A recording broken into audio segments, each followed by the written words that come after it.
emerge y defiende la cultura tradicional de nuestros pueblos. Sin más palabras, por favor, recibamos con fuertes palmas a nuestra amiga Chalena Vázquez.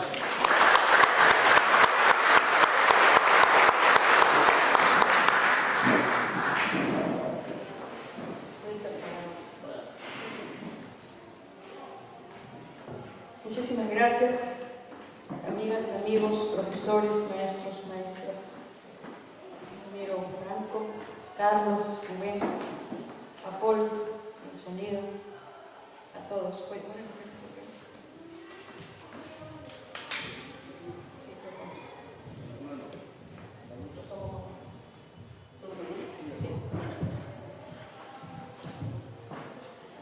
Quiero saludar especialmente a todos los maestros y maestras de nuestra música, de nuestras danzas que vienen desde diferentes lugares de nuestro país. Yo también he vivido allá en el norte, en Sullana, en Piura. También en un momento me desplacé hasta Lima para estudiar acá. Primero estudié en Trujillo, después acá en Lima. Y estuve leyendo Arguedas, estuve leyendo a varios de nuestros maestros, los grandes maestros, sobre el arte, sobre la dimensión política del arte, sobre el desarrollo histórico, sobre diferentes tópicos, porque la música, las danzas, siendo productos artísticos, bienes artísticos, sintetizan una serie de factores, de elementos históricos, sociales, económicos, filosóficos, estéticos. El arte es así. Y es muy complejo, es muy complejo. Y más aún es complejo el hecho de observar, aprender en contextos tradicionales la música, las danzas, y después pasarlas a contextos del aula escolar.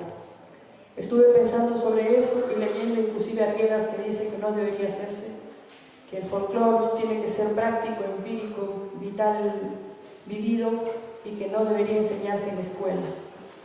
Era una discusión que tenía con Rosa Elvira Figueroa cuando recién se hacían las academias de bailes en Lima, y entonces ella pretendía parametrar, digamos, los bailes y hacer una categorización para ver cómo se hacían los bailes y danzas de Lima, las costeñas, las criollas. Y entonces José María Arguedas dijo, no se puede parametrar así el arte. Desde el Estado no se puede decir cómo ha de ser una marinera, un vals, aquí no. Además sería como decirle a alguien, un poblador de Zapayanga o de Oxapampa o de cualquier lugar, decirle cómo van a hacer sus danzas. Desde el Estado no se debe.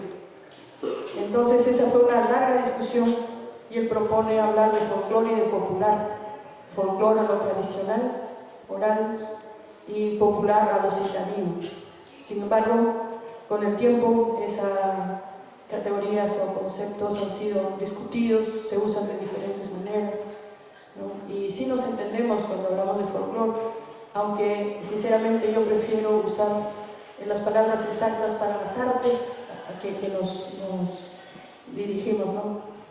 A la música, las danzas, las artes plásticas, el teatro, etc. Agradeciendo la invitación para este acto inaugural, quiero empezar reflexionando sobre el título de la conferencia. Me llamaron por teléfono y me dijeron, la conferencia se llama Influencias de las danzas tradicionales en la educación escolar. Entonces yo me quedé pensando, ¿influencia? ¿No será presencia? ¿No será otra cosa? Y entonces yo dije, está bien, vamos a tratarlo como influencia. Influencia nos mueve a un sinnúmero de reflexiones, pensamientos de lo que significan las danzas tradicionales en la educación escolarizada, la historia de los procesos que ya se vienen dando en los ámbitos escolares y también las perspectivas que pudiéramos avisorar o planificar a mediano o largo plazo. De hecho, estos cursos, por ejemplo, de capacitación que tienen más de 20 años, ¿no? Se han dado seguramente muchas conversaciones acerca de qué significa enseñar danzas tradicionales en las aulas escolares, de qué manera hacerlo, si es proyección, si no es proyección, si se imita, si se copia, si transforma, etc., ¿no? Influencia denota o significa un afluente, una vertiente o movimiento que se integra o que es incorporado a un todo mayor.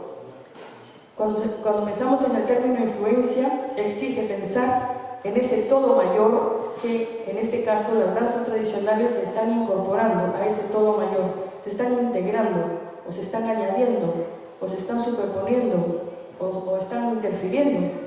Ese todo mayor es la educación en general, o sea, el proceso pedagógico de miles de niños, de niñas y adolescentes en los colegios, en las escuelas, ¿no?, que están recibiendo instrucción y están recibiendo también la información importantísima para su crecimiento, para su desarrollo personal, intelectual y afectivo. Las danzas no se presentan solas, sin música. Entonces debemos considerar danzas y músicas, así en plural, tradicionales en el Perú, país pluricultural y multilingüe de larga y compleja historia socioeconómica y sociocultural.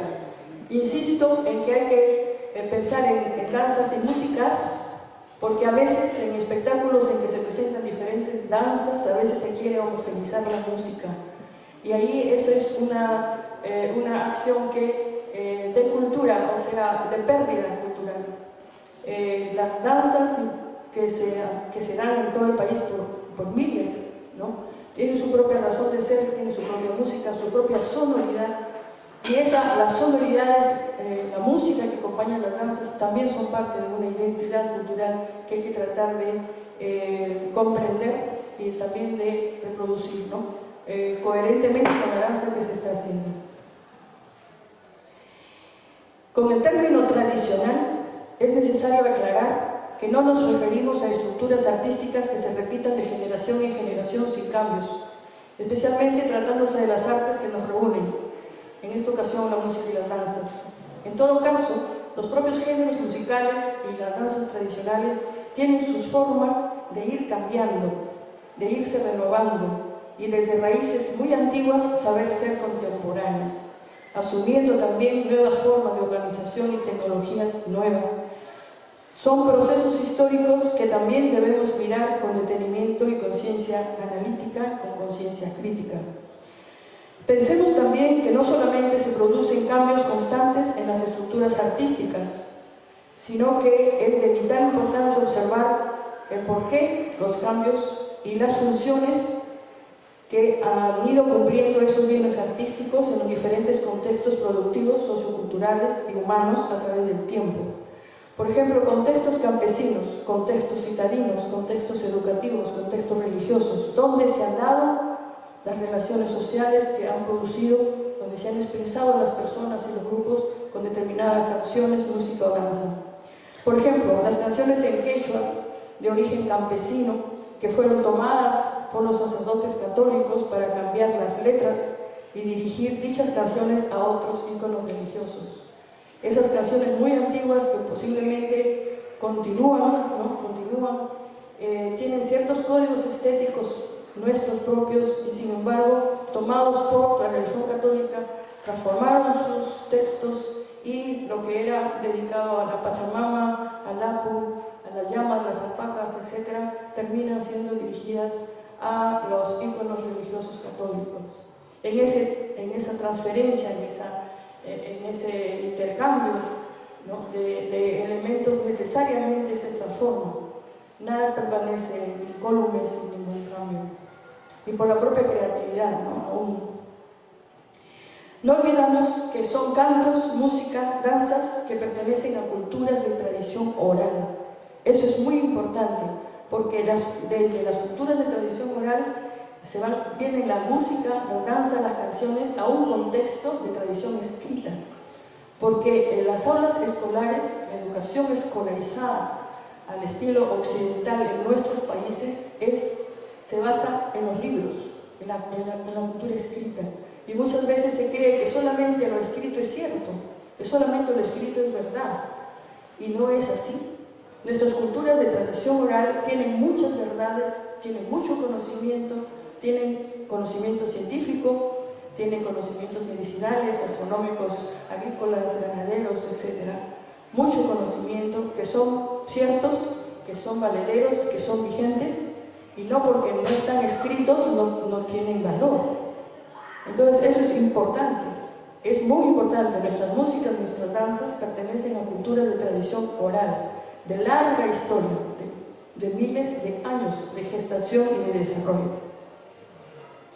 Y entonces llegan hasta la actualidad, hasta el siglo XXI, expresándose en más de 50 idiomas, en miles de danzas y formas artísticas, plásticas, inmensurables, inconmensurables, con una complejidad en diseños, en texturas, ¿no? Si pensamos en todas las artes plásticas, lo que llaman artesanía, en sus códigos estéticos, sus técnicas, etc., es realmente una riqueza asombrosa.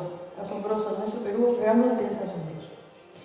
Las tradiciones musicales y coreográficas en el Perú condensan muchos aspectos que sin duda ustedes vienen trabajando con especial esmero e inquietud, pues el traspaso de danzas de un contexto originario tradicional al contexto escolar supone todo un reto y una responsabilidad muy grande. ¿Cuáles son las fuentes? Las fuentes de música y danzas tradicionales, ¿cuáles son sus fuentes para que desde allí se traspasen las expresiones artísticas al ámbito escolar? En primer lugar, las danzas son una síntesis histórica en la que se encuentran muchos elementos o factores interdependientes. Factores que proceden de contextos productivos, agrarios, ganaderos, pesqueros, mineros, industriales, de la vida del campo, de las ciudades, en ciertas geografías, de ambientes o medio ambientes específicos. Esto implica necesariamente una relación con el mundo, con la naturaleza, con el entorno, con el medio ambiente. Factores de orden social, de la organización familiar, social, cotidiana y para el trabajo, de la pertenencia a grupos o colectivos, a comunidades, sectores o clases sociales, asociaciones culturales, gremios, entidades civiles o religiosas diversas, en fin, agrupaciones o colectivos que no solamente permiten y promueven la práctica y la difusión de las artes, sino que van constituyendo su identidad también a través de ellas. O sea, es a través de la música, las danzas, que todos estos organismos sociales de la sociedad civil, no necesariamente estatal ni eclesiástica, de la sociedad civil, organizados, los grupos humanos se organizan para hacer un tipo de arte, de música, danzas, canciones, donde expresan lo más sincero de su propio ser, de su propia intimidad, lo más íntimo, lo más profundo, su propia visión de las cosas, su propia filosofía de vida, su propia interpretación de la historia. O sea, hay una etnohistoria en todo esto, ¿no? Y los factores de orden ideológico del pensamiento y la filosofía, conocimientos científicos, religiosos, de política, moral, del derecho, las formas de enseñanza-aprendizaje, formas de fijar la memoria, de transmitir conocimientos. Todo eso es posible, se da dentro de los productos artísticos, que son el producto del trabajo de personas y colectivos que llegan a cristalizarse en canciones, en música, en danza.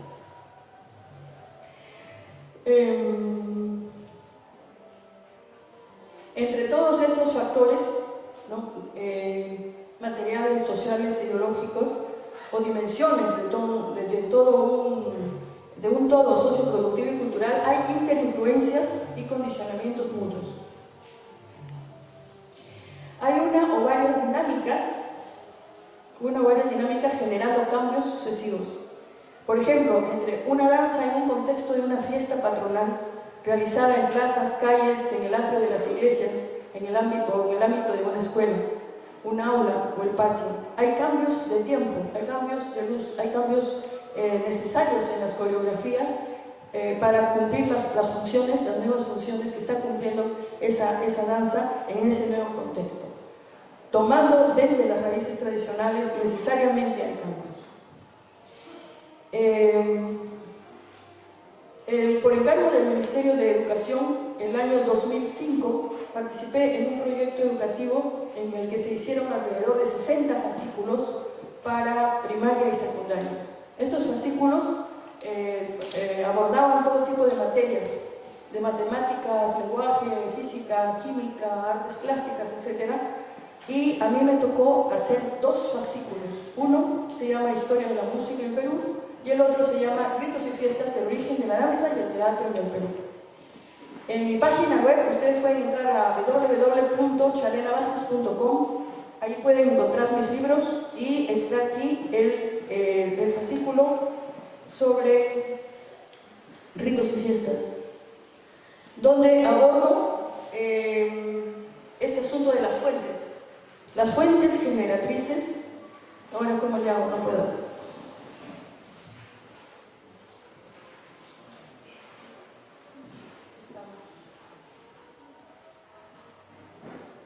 Rápidamente les leo el índice. Hay una unidad sobre el arte y el derecho a la cultura. Eso es sumamente importante.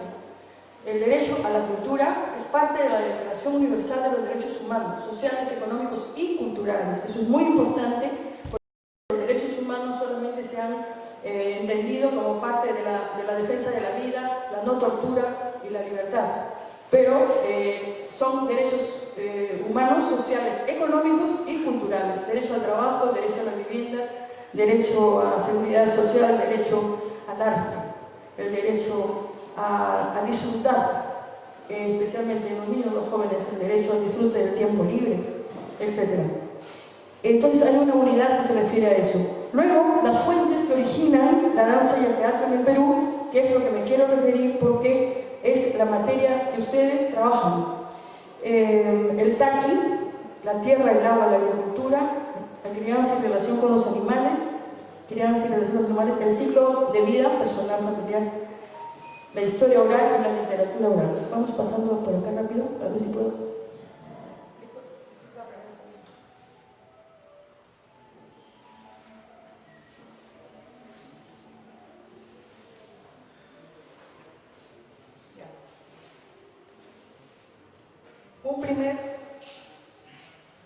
Una primera fuente que origina la danza y el teatro en el Perú son los taqui.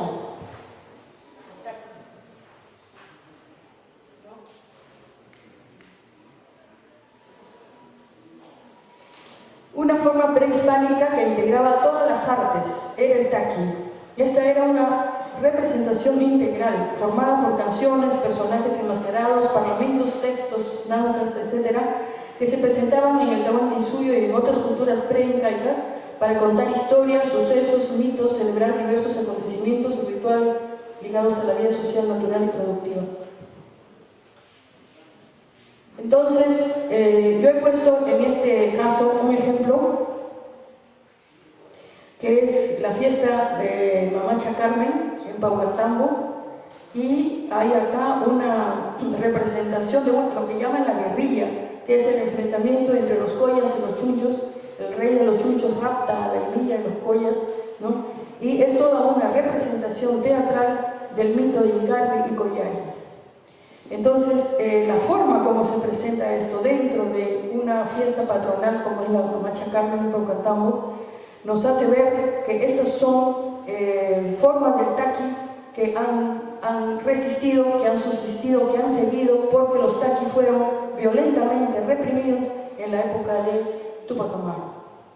Con la revolución de Túpac Amaru, si ustedes leen la sentencia de Túpac Amaru, allí expresamente se dice que está prohibido el vestuario, están prohibidas las lenguas, están prohibidos los taquis, están prohibidos los puntutus, están prohibidos todas aquellas comedias, las imágenes que recuerden a sus antepasados, a la historia de sus antepasados.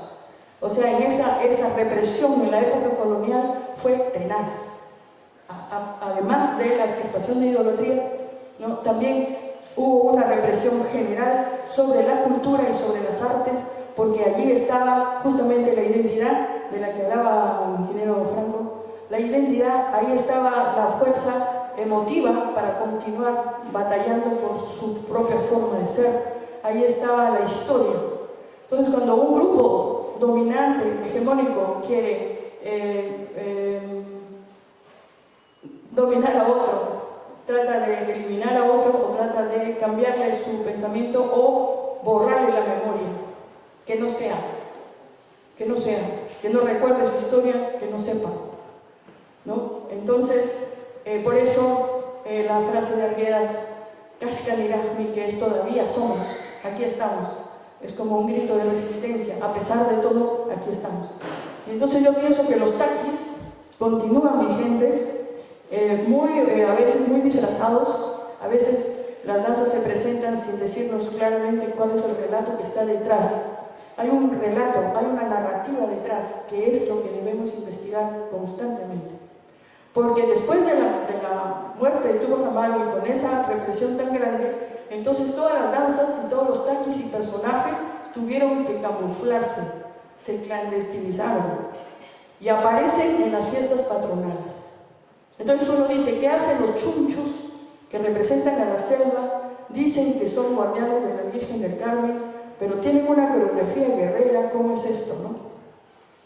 Entonces, el análisis muy concreto de las estructuras artísticas, muy concreto, conversando con los cultores, con las personas ancianas, con los maestros que saben, nos podrán dar desde la literatura oral, desde sus narrativas, los significados de esas estructuras, de los pasos, de los diseños coreográficos, de la razón de ser de los personajes y por qué lo hacen, ¿no? Ustedes podrán buscar en sus zonas relatos que están detrás de las danzas y que le dan razón de ser a esas danzas. Otra fuente importantísima que genera música y danzas y teatro es la tierra, el agua y la agricultura, ¿no? La tierra, el agua y la agricultura, siendo una fuente principal de vida, de reproducción de la vida, una relación especial con la naturaleza y con las energías del mundo en relación respetuosa. Esta, por ejemplo, es un canto de arar la tierra de cultivo que aparece en Guamán Poma, ¿no? Es una maravilla, como dice, Ayau Halyin, viva, viva. He aquí el arado y el surco, he aquí el sudor y la mano, viva la semilla, viva. Ayau Halyin, viva. Pachamama Huisayanman, el vientre de la Pachamama, Yurinanman, Rurunanman, que da vida y fructifica. Ahayi Pachamama, viva Pachamama, viva. Ayau Halyin, viva. Kami Yusta, Kami Siglia, he aquí la niña, la hermosa, he aquí el varón y el sudor, viva el varón, viva. Entonces aquí es un canto al trabajo, ¿no? Al sudor, a la gente chambeando, y es un canto a la semilla y un agradecimiento, el Halyi como un grito de júbilo por los frutos de la tierra, ¿no? De la Pachamama. Ustedes saben mejor que yo cuántas danzas hay relacionadas con la agricultura. Muchísimas danzas relacionadas con la agricultura. El agua, aquí quiero quedarme un poquito. Las fiestas del agua, Yarjagaspi, Champería, tienen diferentes nombres. Sequiatusu. Una de las danzas principales es la danza de las tijeras. La danza de las tijeras que se presenta durante la limpieza de los canales o cuando se va arriba al cerro, donde sale el agua, allí se danza como una ofrenda, como una oración a la tierra y al agua, se baila, se danza la danza de las tijeras y también el ante, que es una forma de dúo de antaras en Socos, en Ayacucho. Es en ese momento en que uno observa la continuidad, la fuerza de nuestra propia cultura antiquísima y en el escrito de Huarochirí, de Dioses y Hombres de Huarochirí, hay relatos donde se ve este asunto del cultivo del agua, de la limpieza de los canales, etc. Y entonces, ¿qué pasa? Aquí me quiero referir a la patrimonialización. ¿Qué pasa cuando ahora se está patrimonializando las expresiones artísticas? ¿No? Estuve en Chile y allá los pueblos mapuches se oponen a la patrimonialización. No quieren que patrimonialicen nada. Porque la lógica es que entre el patrimonio a una lógica mercantil y que muchas veces se va vaciando de contenido las artes.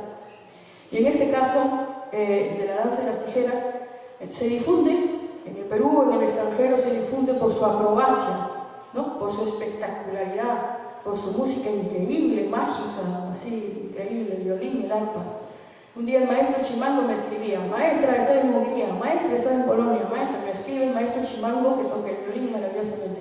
Le digo: maestro, di allá, por lo menos una vecesita, di dilo, cuando te den el micrófono que a veces le dan, di que esa danza defiende el agua. Por lo menos di eso, que esa danza está relacionada con la defensa y el culto al agua. Dilo. Por lo menos eso, pues, maestrito, le decía yo, dilo. Porque pasear las danzas por todo el Perú, o por todo el extranjero, por el mundo, ¿no?, solamente por su espectacularidad, es vaciar de contenido histórico, ¿no?, vaciar de contenido cultural el producto artístico, quedarse solamente en el cascarón. Y eso me parece a mí maluco, por decirlo menos. Después, bueno, están también el Wailars. Todos conocen que hay pasos del Wailars que se refieren al cultivo de la papa. Otra fuente importante de danza que genera música y danza es la crianza en relación con los animales. Hay muchas danzas que inclusive tienen la gestualidad, los pasos y la gestualidad corporal vienen de un gran conocimiento que el campesinado andino tiene sobre la conducta animal, la conducta de llamas, de alpacas, de vicuñas. Entonces, por ejemplo, los Capascoya en Bacatambo, o los llameritos de Parinacochas, o los chutos, ¿no?, de las altas montañas, saben relacionarse de manera especial con los camélidos, y saben de los camélidos ciertas costumbres, ciertas maneras de ser de los animales, ¿no?, conducta animal, etiología, que nutre la gestualidad de las danzas.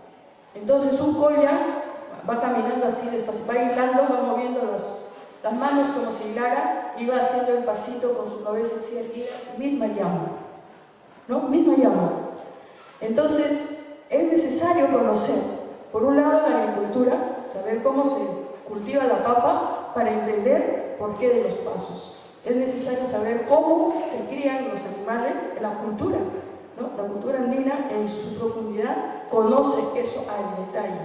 Y entonces de allí vienen gestos, diseños coreográficos, ¿no?, que si uno no tiene ese vínculo, esa relación, ese conocimiento con su fuente de origen, solamente quedaría como un gesto nomás vacío, pues, bonito, todos igualitos, ya está bien. Pero se está vaciando de contenido estos productos artísticos. El ciclo de vida personal, familiar y social.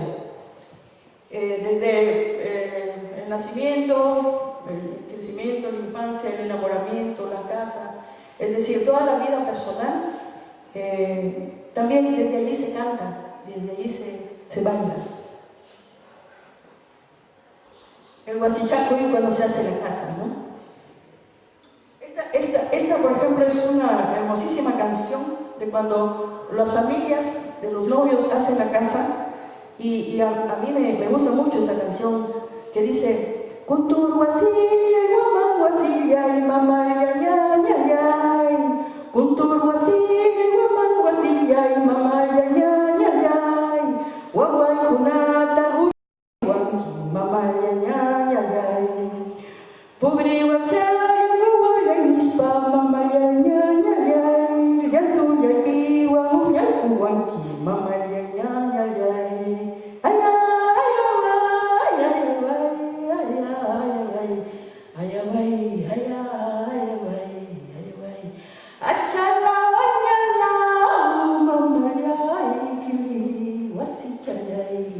Mamayay, suma, wasichayay, mamayay, wey, ¿no?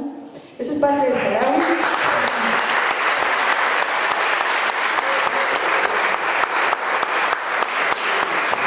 Y entonces a mí me parece la cosa más extraordinaria que digan mi casita del cóndor, mi casita del halcón, mi madrecita, mi hermanita. Me ayudarás a criar a mis hijos, mi mamacita, mi hermanita.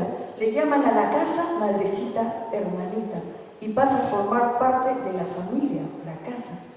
Me parece extraordinario, maravilloso. Pensando en que mis hijos son pobres y huérfanos, mi mamacita, mi hermanita, con tu sombra me arrullarás, mi mamacita, mi hermanita. Y después menciona Jaguarazo, etc., ¿no? Entonces hay una relación muy especial con todo, con el jaguarazo, con el cóndor, con la casa, la vida familiar, etc. El mundo de los afectos, ¿no? Rapidito, chico.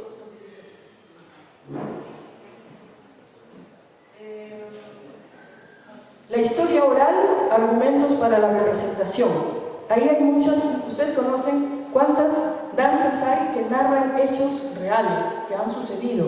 Lógicamente se reinterpretan, ¿no? Qué sé yo, está la Majtada de Cáceres, o están los tucumanos, o están los doctorcitos, o están, etc.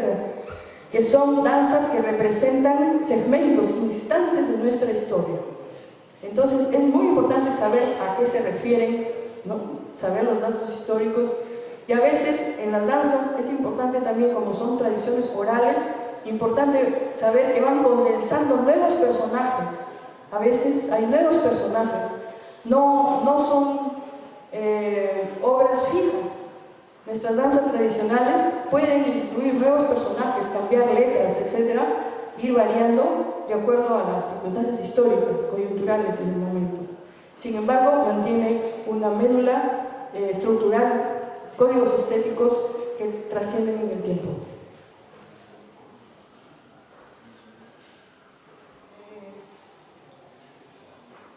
Una cosa es la historia oral, que nos cuenta de la guerra con Chile y sale a Oca Chileno, o nos cuentan de la Majtada de Cáceres. Y otra cosa es la literatura oral.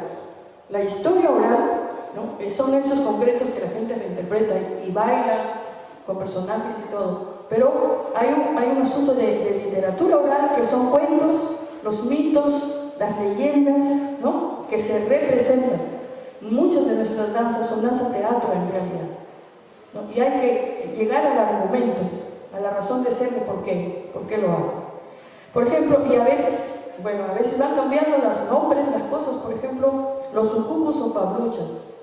Yo hice un trabajo una vez para unos ingenieros en INIA, Instituto Nacional de Investigación Agropecuaria, que estaban trabajando sobre camélidos, y me dieron un video para poner la música de las alpacas negras. Y entonces un ingeniero me dice, ¿sabes qué? Las alpacas negras son las que tienen fibra larga, caminan de cierta manera y tienen su voz de cierta manera, y dicen, y yo había oído ese mito, que las alpacas negras son un regalo de Viracocha que nos dio a los humanos a través de las lagunas más altas, de los sitios donde hay más frío, ¿no? Y que hay que tener, los campesinos siempre tenían en sus atos por lo menos una alpaca negra, porque dicen que cuando la alpaca negra no exista más, se va a acabar el mundo. Entonces, cuando he visto la gestualidad, y los ingenieros me lo dijeron, mira, los pabluchas, los sucucos, que se dicen osos, o que les llaman osos, tienen toda la gestualidad en realidad de una alpaca negra. Tienen las fibras largas, aunque ahora se ponen los colores de la bandera del Perú, pero tienen las fibras largas, su grito, su voz es aguda, ¿no? Y van hasta las altas montañas, a Coyoliti, y bajaban hielo y les distribuían en la comunidad el agua, compartiendo el agua, que es la vida, pues.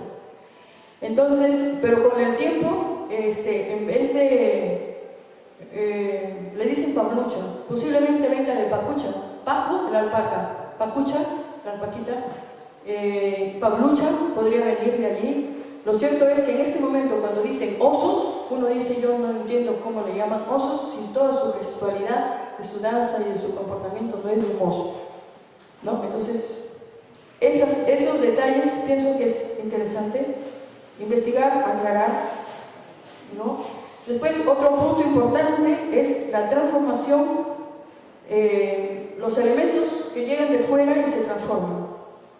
Arguedas hablaba de la indigenización, hablaba de la andinización, hablaba de que una cultura fuerte puede transformar algo que viene de fuera, transformarlo de tal manera que se exprese en su propia voz. Eso sucedió con las cuerdas, el charango, por ejemplo, y ha sucedido, por ejemplo, con el diablo. El concepto de diablo viene con la cultura católica, Y el diablo está en muchos lugares del Perú, pero cada uno a su manera. Además son diablos buena gente, chéveres, ¿no?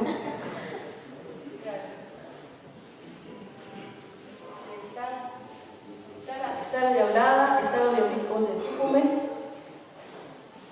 está Sacra, Sacra de los sacros de Paucartambo. Otro elemento importantísimo, la presencia africana, no nos debemos olvidar, porque mucho tiempo, muchos años, en muchos textos ha sido olvidada, invisibilizada, y la presencia africana es muy importante en el Perú. Toda nuestra cultura llamada criolla en realidad tiene la presencia africana, y está también en los Andes, etc. Yo pienso que eso hay que también estudiarlo con detenimiento y no olvidar que también es una fuente importante histórica y fuente que genera músicas y danzas, ¿no?, importantes para nuestro país. Y por último, los bailes, marinera y guayno, que son bailes, ¿no?, de pareja, y el guayno. Y no sé qué hora es, pero rapidito les voy a decir que el guayno aparece en Huamán ligado como al ritual de la amistad. El guayno sería la música que permite ritualizar la amistad. Entonces, el asunto es cómo hacer. ¿Qué hora es? No sé cuánto tiempo he hablado. A ver. Ya.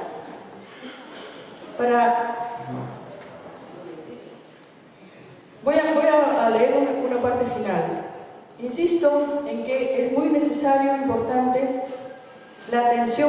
poner atención en el vínculo que existe entre la estructura artística y el contexto socioproductivo e histórico del que viene o en el que se ha desarrollado, para no caer en el facilismo de la repetición mecánica, vaciando el arte de sus contenidos. Eso es muy facilito, es repetir igual, tal paso, ¿no?, la coreografía, y se olvidan de los contenidos. Las tradiciones artísticas no son visiones pasivas del pasado, no son repeticiones mecánicas o nostálgicas de años anteriores, por el contrario. La vigencia de canciones, música y danzas tradicionales en el Perú son la expresión de un largo camino de resistencia, un trabajo permanente de afirmación de la identidad propia y una forma de trabajar por el derecho a la propia cultura, por el derecho a ser, aquí y ahora. Como diría José María Arguedas, ir siendo, saber ir siendo, Kashkan Irahmi, todavía somos, aquí estamos. Entonces, un profesor o profesora debe tener un conocimiento integral de la canción, la música o la danza que va a enseñar. Integral en el sentido de que conoce todos los aspectos del bien artístico, su historia, su fuente generatriz, sus funciones en los contextos originales. De la misma manera, tiene una gran responsabilidad histórica y ética su presencia en las aulas escolares, al brindar a estudiantes de diferentes edades y procedencias un caudal de información y la posibilidad de acceder al disfrute del arte como parte de su formación integral escolar. ¿Qué está sucediendo en la actualidad en las aulas escolares del Perú respecto a la presencia de la música y danzas tradicionales? Yo supongo que ese será un motivo de discusión entre ustedes. ¿Qué es lo que está sucediendo? Lo que sí quería añadir es que en una ocasión que tuve oportunidad de hablar con los directivos del Ministerio de Educación sobre la promoción permanente que hacen de concursos y festivales competitivos. Hablé con directivos del Ministerio señalando que es contraproducente en muchas ocasiones, de muchas maneras, para la formación de la personalidad de los niños, de las niñas, de los adolescentes, y que deberíamos desarrollar otras formas, ¿no?, de hacer arte para la afirmación personal y colectiva.